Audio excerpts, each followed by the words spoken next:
Hello everyone, welcome again to my YouTube channel. कैसे हैं आप सब? I hope you all are doing really good. और अभी मैं रिएक्शन करने लगी हूँ Kathmandu city beauty of Nepal, ऐसे लिखा हुआ है वीडियो का टाइटल में। ये एक्सप्लोर वाई और एस की वीडियो है। वीडियो का लिंक डिस्क्रिप्शन में दे रही हूँ। आई होप बहुत मज़े की वीडियो होगी, कुछ चीज़ें पता चलेंगी related to Kathmandu and Nepal. वैसे काठमांडू सिटी जो है वो बड़ी मशहूर है नेपाल की। I think the most popular city है। सो देखते हैं आप कहाँ से देख रहे हैं, मुझे ज़रूर बताना, अपनी सिटी का बताना। काठमांडू से देख रहे हैं तो ज़रूर सब्सक्राइब लाइक शेयर तो आप सभी कर देना। लेकिन अगर आप काठमांडू से देख रहे हैं तो ज़रूर बताना कि आप वहाँ से देख रहे हैं। और जल्दी से वीडियो को प्ले करते हैं और चेक करते हैं क्या है इस वीडियो में। You can follow me on Instagram, link description में है। तो देखते हैं कि काठमांडू सिटी के बारे में क्या बताया जा रहा है। So let's play this.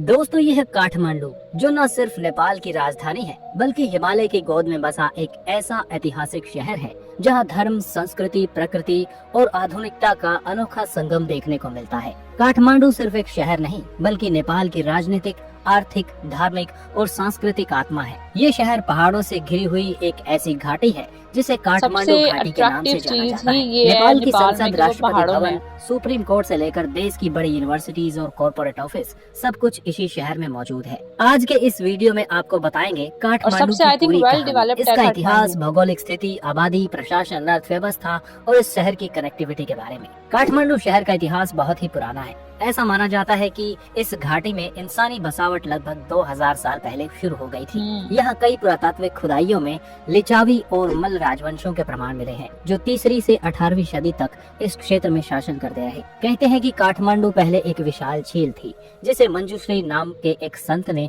अपने खड्ग से काटकर खाली किया और तब जाकर ये घाटी बसी। शहर का नाम काठमंडप नामक एक लकड़ी के मंदिर से पड़ा, जो आज भी काठमांडू दुर्गा क्षेत्र में मौजूद है। 18वीं शताब्दी में पृथ्वी नारायण शाह ने नेपाल को एकजुट किया और काठमांडू को देश की राजधानी घोषित किया। अब बात करते हैं इस शहर की भौगोलिक स्थिति की।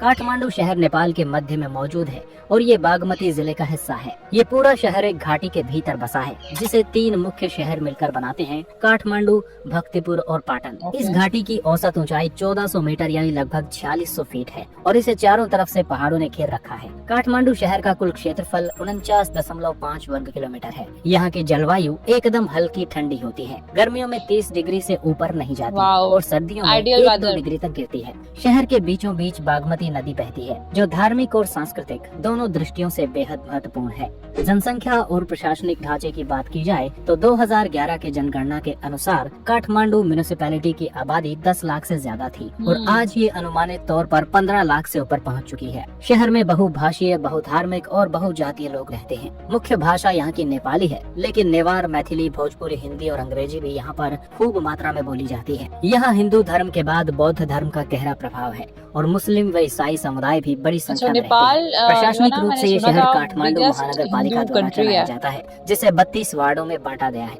यहाँ नेपाल का राष्ट्रपति भवन यानी शीतल निवास, प्रधानमंत्री कार्यालय यानी सिंह दरबार और संघीय संसद भवन मौजूद हैं। काठमांडू नेपाल की आर्थिक रीढ़ है। यहाँ देश की अधिकांश बड़ी कंपनियों के हेड ऑफिस, बैंक, बीमा कंपनियां और स्टार्टअप्स मौजूद हैं। यहाँ की जीडीपी में टूरिज्म सेक्टर, एजुकेशन और ट्रेड का सबसे ज्यादा योगदान है। नेपाल की कुल जीडीपी का लगभग 40% हिस्सा सिर्फ काठमांडू में से आता है। हर साल लाखों विदेशी सैलानी काठमांडू आते हैं, जिससे देश को अरबों रुपए की विदेशी मुद्रा प्राप्त होती है। शहर के लोकल उद्योगों में हस्तशिल्प, थंगा पेंटिंग, पूजा सामग्री और नेपाल की हर्बल दवाएं प्रमुख हैं। अब बात करते हैं काठमांडू के इंफ्रास्ट्रक्चर और ट्रांसपोर्ट सिस्टम की। शहर में सड़क नेटवर्क का विस्तार तो हुआ, लेकिन ट्रैफिक एक बड़ी चुनौती है। त्रिभुवन अंतर्राष्ट्रीय हवाई अड्डा यानी TIA शहर के केंद्र से सिर्फ 6 किलोमीटर दूर है, जो नेपाल का सबसे व्यस्त एयरपोर्ट है। यहाँ से भारत, चीन, दुबई, मलेशिया और सिंगापुर के लिए डायरेक्ट फ्लाइट्स उपलब्ध हैं। शहर के भीतर पब्लिक ट्रांसपोर्ट में बस, टेम्पो और प्राइवेट कैब्स का खूब इस्तेमाल होता है। हाल के वर्षों में इलेक्ट्रिक वाहनों को भी बढ़ावा दिया गया है। नेपाल सरकार